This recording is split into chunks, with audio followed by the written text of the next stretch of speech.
Desde la Facultad de Medicina, el día de hoy, vamos a hablar acerca del cáncer de cuello uterino en la adolescencia. Los objetivos para el día de hoy: comprender la magnitud del problema, describir el comportamiento del adenocarcinoma de células claras en adolescentes, señalar las opciones terapéuticas para preservar fertilidad en pacientes adolescentes con diagnóstico de cáncer de cuello uterino, conocer las conductas ante un embarazo posterior a tratamiento preservador de fertilidad. Cuando vamos a las estadísticas, tenemos que para el año 2018 se reportaron más de 72.000 diagnósticos de cáncer de cuello uterino y alrededor de 34.000 defunciones por esta causa.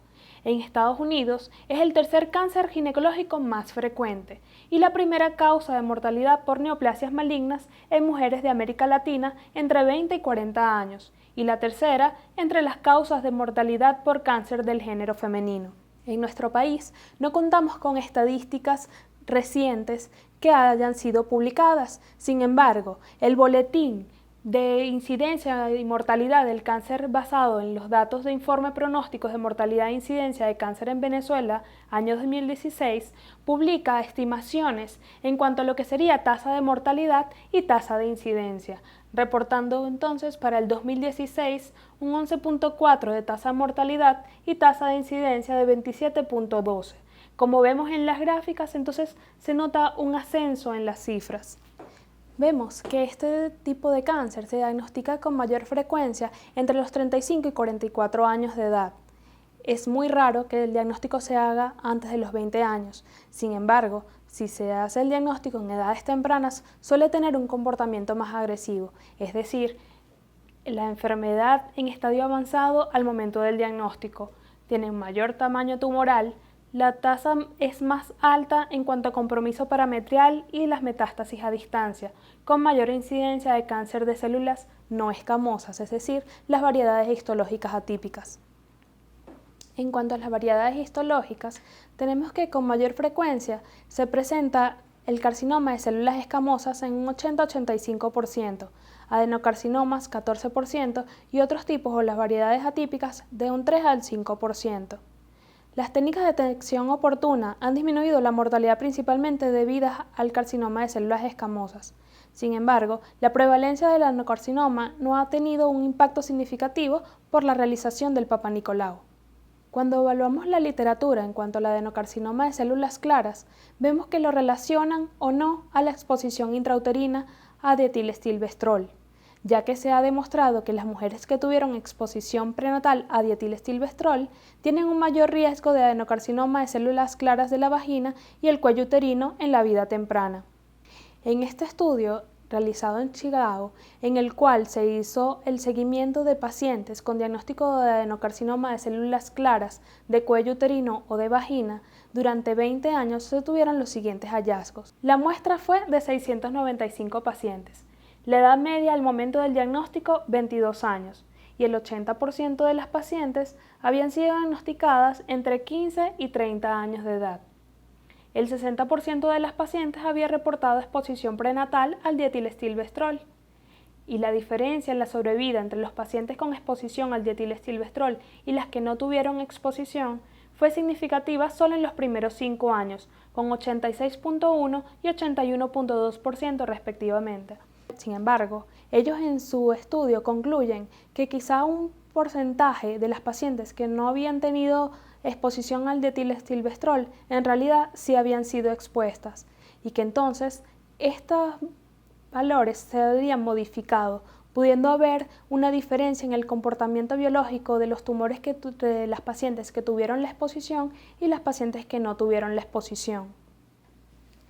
Entonces traigo esta lámina para recordar el estadiaje de cáncer de cuello uterino según la FIGO, donde el estadio 1 habla de un cáncer que se encuentra confinado al cuello uterino. Estadio 1A1 cuando en profundidad el cáncer no va más allá de 3 milímetros. Estadio 1A2 cuando va entre 3 y 5 milímetros de profundidad. El estadio 1B1 cuando hay una lesión que abarca en profundidad entre 5 milímetros y 2 centímetros.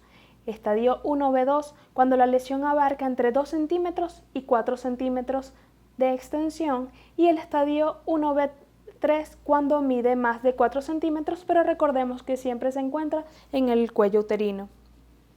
En cuanto al estadio 2, nos habla de que la invasión más allá del cuello uterino ya puede haber alcanzado los tejidos cercanos como la vagina y los parametrios. En el estadio 2A1, la lesión mide menos de 4 centímetros y está confinada al tercio superior de vagina. El estadio 2A2, cuando la lesión mide más de 4 centímetros pero está en el tercio superior de vagina. El estadio 2B, cuando hay invasión parametrial sin llegar a la pared pélvica.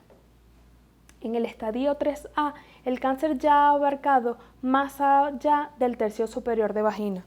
En el estadio 3B, los parametrios están ocupados por el cáncer y llega hasta pared pélvica, pudiendo haber ureterohidronefrosis o afectación del riñón.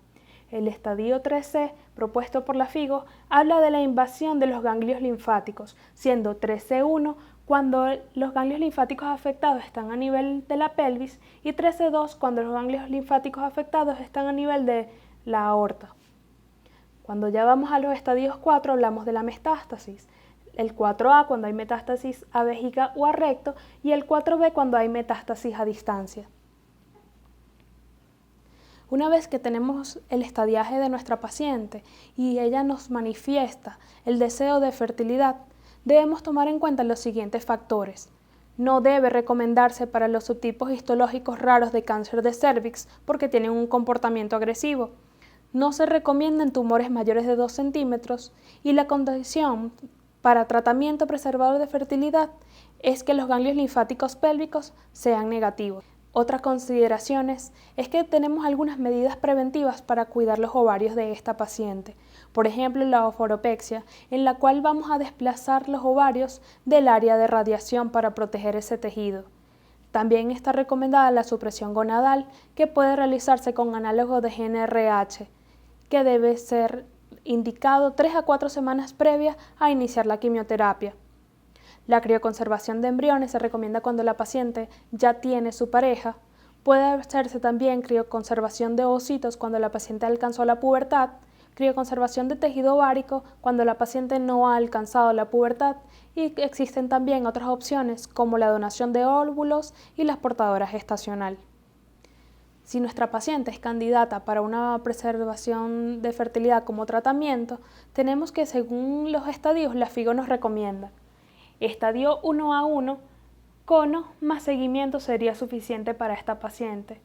Estadio 1A2, se le puede ofrecer cono o traquelectomía radical más linfadenectomía pélvica.